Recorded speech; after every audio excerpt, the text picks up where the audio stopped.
The stage is set, the death is real, but the war you're watching is not. So let's get this straight. The US just striked Iran's nuclear facilities with £30,000 bunker busters. Not one speck of radiation, not one civilian death. Iran bombs a US base back, not one death. Where does the US strike? A mountain, Fordo, Natanz and Isfahan. Now anyone with the right mind, they know Israel's been doing a massacre on Gaza for the last 75 years. We now know in the public sphere that Netanyahu and Joe Biden gave Hamas $6 billion before they committed what they did on October 7th. Now we've got people like Piers Morgan, fake journalists, who say it was so Netanyahu can control both sides. But as regular people, we can see through this and we know that Netanyahu wanted to accelerate his plan of Greater Israel. Now in this Greater Israel plan, they need to take part of Iran and they want to extend Israel. Now who stands in the way of that? Iran. Iran is literally the boogeyman for Israel. Just look at the size difference. They're about 7 times the size of Israel. Now Iran has never bombed a neighbouring country. Israel have bombed 6 of their neighbouring countries. As we know, Netanyahu's been saying this for about 20 years. Every year, Iran's getting closer to building nuclear weapons. But Israel are the ones with hundreds of nuclear weapons. So who do we trust? The ones who have attacked all of their neighbouring countries? Or the ones who haven't attacked all their neighbouring countries, who haven't got a nuke, but this side, they've got nukes? Who do we trust? Obviously not Israel. Now right now it's all going off, all over the internet. Load of propaganda being spread everywhere. But let's cut through the lies. Firstly, we must understand how politics work. Presidents are not the ones pulling the strings. Governments don't change. The back end stays the same. But the leaders, the puppets, they always change. So it doesn't matter if it was Trump, it doesn't matter if it was Kamala Harris, they still would have had to do the same job. Whatever the government want, that will be the process they have to follow in order to stay in power. Now the presidents do this for power and money. It's the only objective. So when we see that Trump's the president of the United States, he is not the one pulling the strings. In fact, he says America first, but as we know, it's Israel first. So why the 12-day war? Israel have nearly wiped out the whole of Gaza, but they need to accelerate this and they need to do their final bits without letting journalists in, and they need to do it unseen. So what better way to change the whole world narrative and now call it Israel versus Iran? Now let's give everyone their dutiful roles. The US, they're playing savior. Iran, they're playing the rebel. And Israel, as always, playing the victim. So as the world's watching this movie unfold, Gaza is still under attack. The real battlefield is burning. The bodies are just piling up, off camera. There's children starving. There's people running for food and they're getting shot down by snipers. And let's get one thing straight. We know Israel and Iran have real conflict, but Netanyahu's leaders use the face of the US to cause the diversion of attention. Trump wants to act tough. Netanyahu wants to act tough. Iran need to stand up. Yes, we can say Iran have helped Palestine a little bit recently, but where were they before this? Where was anybody before this?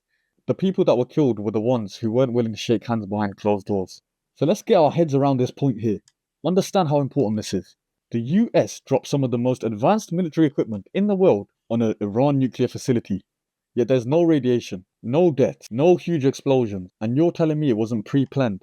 But Iran claimed that they moved all the uranium, all the nuclear facilities, they moved them out quite a while ago. Then Iran bombs a US base in Qatar. 0 deaths. Iran launches 50 ballistic missiles over Tel Aviv. Wipes out a few apartment buildings, but no mass major deaths. Nothing like what they're doing in Gaza. Now if 50 ballistic missiles were dropped on your town, you would see thousands of people dead. But they're not. It's like a game of chess. A few pawns get destroyed. So it's all for power. They make it out like World War III is starting. But what's really happening is they're wiping out the rest of Gaza whilst the whole world's concentrating on World War III. The generals of Iran, the truth speakers, the ones with loyalty, they'll always be the first ones to go. But the puppets behind it, they'll survive every time. These Netanyahus, whoever's trying to replace Ayatollah in Iran, Trump, these people won't receive a scratch. The US wants a new Patriot Act. More fear, more surveillance, more power.